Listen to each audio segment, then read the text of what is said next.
Last night, while you were sleeping, the richest families on earth got richer. No meetings, no work, no effort. Their money grew in the dark, all by itself, like a plant they put in the ground years ago. And here is the uncomfortable part. The exact same force that builds their fortune is working on you right now. Except for most people, it is running in reverse. It is called compound interest. Some people call it the eighth wonder of the world. The saying goes that those who understand it earn it, and those who don't pay it. By the end of this video, you will know exactly which side you are standing on, because almost nobody ever checks. Let's make it simple. Picture a snowball at the top of a long hill. You give it one small push. At first, it is tiny, pathetic even. It rolls, it picks up a little snow, and after a while it is barely bigger than when it started. You could stop it with one hand. But it keeps rolling, and every layer of snow it picks up helps it pick up even more snow. The bigger it gets, the faster it grows. By the bottom of the hill, it is the size of a house, and nothing can stop it. That is compound interest, money that earns money.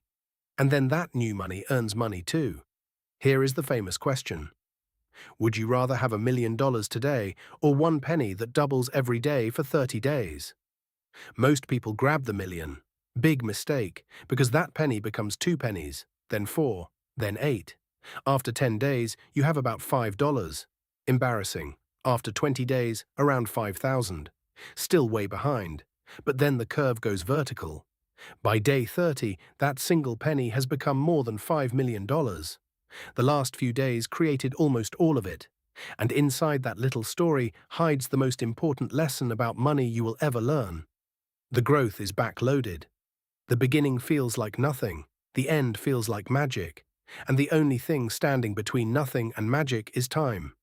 But here's the thing, most people never feel the magic. And it is not because the math stops working, it is because of what happens in the middle. I call it the boring middle. The first years of growing money are painfully dull. You save, you invest, you wait, and the line barely moves. Your snowball looks like a snowflake. Your friends are buying new cars and posting vacations, and you are staring at a number that grew by what feels like lunch money. So people quit.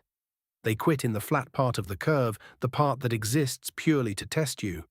They walk away from the snowball 3 steps before the hill gets steep. The rich don't quit there, not because they are smarter, because they have seen the end of the curve. And you haven't. Until now. Here is a tool the wealthy use to see the future.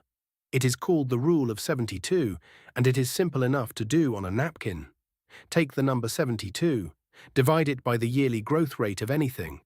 The answer is roughly how many years it takes to double. If something grows at 7% a year, 72 divided by 7 is about 10. So it doubles every 10 years or so.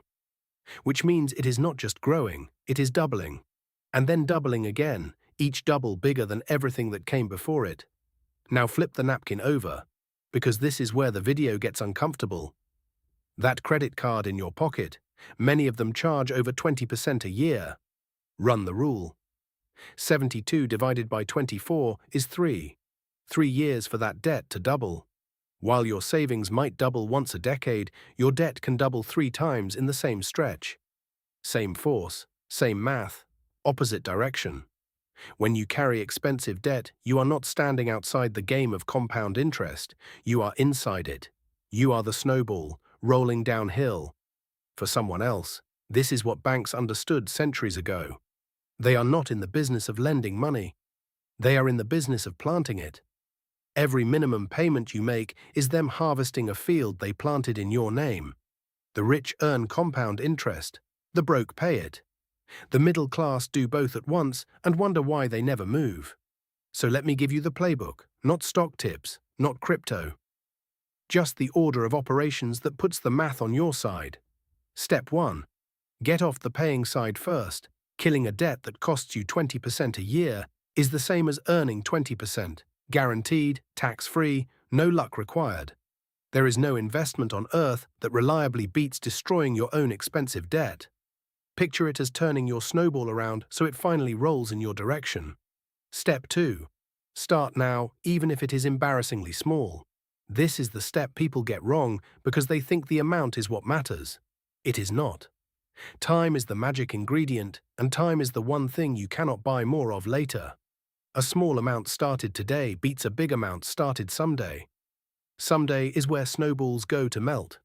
Step 3. Automate it, then leave it alone. The snowball only grows if you stop kicking it. Every time you pull money out, you are not just taking that money. You are taking every double that money would have produced for the rest of your life. Set it to move by itself on payday before you can touch it.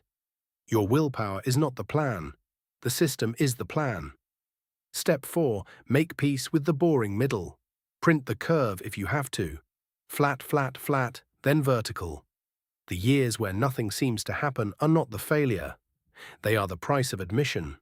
Everyone pays it. Almost everyone gives up halfway through paying it. And here is the part I find genuinely strange. None of this is hidden. The rule of 72 is not insider knowledge. The snowball is not a secret. But schools spend years teaching you algebra and never spend one afternoon on the single equation that decides whether you spend your life collecting interest or paying it. So tonight, while you sleep, the math will keep running. It does not take weekends off. It does not care about your intentions. Somewhere, money you owe is quietly growing teeth, or money you own is quietly growing roots. The only question that matters is which one you planted, because the rich are not richer than you just because they work harder. You might work twice as hard as they do.